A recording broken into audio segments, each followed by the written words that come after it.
Oi pessoal, eu estou aqui hoje com o Oswaldo Gomes, que é meu amigo particular de muitos anos, né? E tenho uma admiração por ele pelas coisas que ele fez, é ex-prefeito de Passo Fundo, e a gente veio aqui para conversar sobre como é que nós nos conhecemos. Tu te lembra como é que foi, Oswaldo?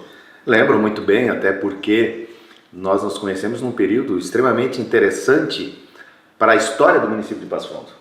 Foi quando, através de um trabalho que você fez, nos ajudou a retomada no crescimento industrial de Passo Fundo. E isso é um trabalho que jamais pode ser esquecido, né? E você lembra bem também como foi.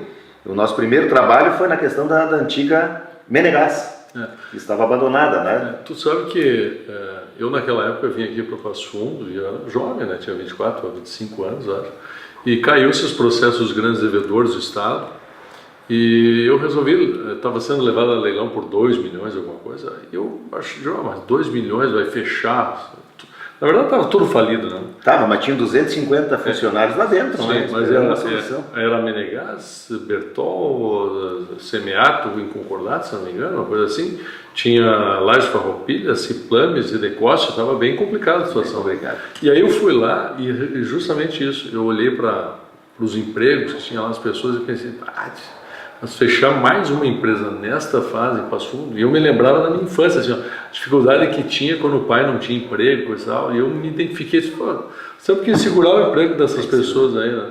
E aí foi que eu pedi pela primeira vez, né, no país aquele usufruto judicial, nessa ideia de recuperar a empresa antes de recuperar o crédito, né?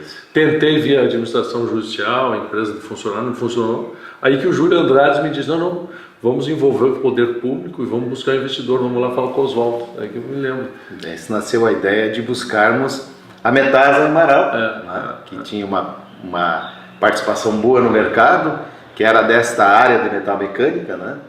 E graças a Deus eles vieram e deu esse trabalho todo que a gente vê ao longo dos anos e que culminou agora, inclusive depois, né, com a vinda da Kuhn, que é o segundo maior fabricante de implementos agrícolas do mundo e que está em Passo Fundo, que emprega bastante, né? Mas não foi só este caso, esse foi o primeiro. Sim. Né? Essa foi a sementinha que se plantou da Menegas. Houveram outros muitos casos, né? E até eu sei que tu está ao par de números importantes que foi o crescimento da cidade na área da arrecadação, tanto municipal, mas quanto do município. Eu sei que tu tem números precisos, eu gostaria que tu passasse esses números. Eu tive a curiosidade de ficar acompanhando durante 15 anos o crescimento do PIB de Passo Fundo, né? E desse período que a gente começou a trabalhar, foi em 1997 que veio a Metasa para cá, o PIB de Passo Fundo durante 15 anos aumentou 880%. E a renda per capita, que era de R$7.000 por ano, passou para 27. A minha curiosidade é o seguinte, eu fiquei com a impressão naquela época que te deu um start assim e você resolveu mobilizar o município todo para atrair empresas. Como é que tu encarou isso, né? Porque na verdade Passo Fundo sempre se notabilizou pela prestação de serviços e eu percebia que havia algo mais que pudesse ser feito além só dessa questão da prestação de serviços, né? E nessa área de prestação de serviços nós éramos o 5º lugar no estado. E a prestação de serviços envolve todo esse atendimento médico, essa área da saúde que sempre foi forte, graças a Deus ainda é forte, ajuda bastante, né? Mas também tem muita informalidade. E aí nós achamos, bom, o comércio também era forte, né? Nós achamos que havia um espaço, até pela localização estratégica de Passo Fundo, aqui no norte do estado, e que eu sempre comentava, as pessoas falam que o coração do Rio Grande é Santa Maria. Eu falo, não, o coração é Passo Fundo, porque o coração está mais acima e um pouquinho à esquerda, né? Eu falava, o coração é Passo Fundo, é o local certo. Aí nós temos um trabalho, inclusive, para aumentar a pista do aeroporto de Passo Fundo, para vir aviões maiores, porque já o Brasília estava saindo de circulação, avião Brasília, que era o que fazia a linha Passo Fundo São Paulo. E aí nós nos focamos em cima realmente dessa questão, nós precisamos crescer mais nesta área da indústria em Passo Fundo. E realmente isso foi fantástico, porque houveram empreendedores daqui que se sentiram encorajados também em botar o próprio negócio. Eu quero fazer um pequeno comentário e rápido. Eu estava em São Paulo uma ocasião e é raro frio em São Paulo, mas ocorre. E eu tinha ido a Brasília e o voo voltou a São Paulo, não tinha teto aqui em Passo Fundo e nós ficamos aguardando. Eu estava com um pouco de frio, não, mas eu vou comprar uma jaqueta. E eu fui e comprei a jaqueta lá em São Paulo, uma jaqueta de couro. Quando cheguei aqui em Passo Fundo, fui visitar um empresário que eles produziam jaquetas, né? E eu estava com a jaqueta e eles, olha, essa jaqueta é eu que fabrico, eles para mim. Eu falei, pô, tu fabrica, tá vendendo em São Paulo? Né? E puxei a jaqueta assim, tava a marca da empresa de São Paulo. E aí eles para mim, me permita que eu abra, porque depois a gente vai costurar para ti. E ele abriu e tava lá, né? Em São Paulo eles só colocavam um forro, né? Então eu comecei a ver a grande vantagem que estava vendo com essa questão da industrialização de Passo Fundo, com esse passo grande. E Passo Fundo conseguiu durante esse tempo todo superar inclusive as crises, né? Sim, passou o largo das crises. Passou o largo das crises. E deu toda um monte de crise econômica que atingiu o mundo. Aqui parecia que não acontecia nada. A construção civil bolando, o município melhorando as contas, né? Tu entregasse o município em função dessa reindustrialização que a gente começou, com as contas muito em dia, né? Não, eu posso dizer assim que o município de Passo Fundo era o número 1 do Brasil, porque 35% do orçamento com folha, a prefeitura era enxuta, 25% do orçamento em investimentos, nós não pegávamos empréstimos, totalmente enxuto, com crédito junto ao governo do estado, né? Agora eu posso dizer assim, Passo Fundo era um gigante adormecido, e quem deu o primeiro embalo para o gigante acordar foi você. Você que nos trouxe, quer dizer, eu quero frisar bem que isso tem que ficar bem claro, né? Foi você quem trouxe realmente, quem deu o primeiro sinal, quem bateu a sineta, digamos assim. Ó, pessoal, vai começar a aula, vamos nos preparar. Mas né? uma curiosidade que eu fico, eu era um menino naquela época, eu não sabia que não podia dar certo.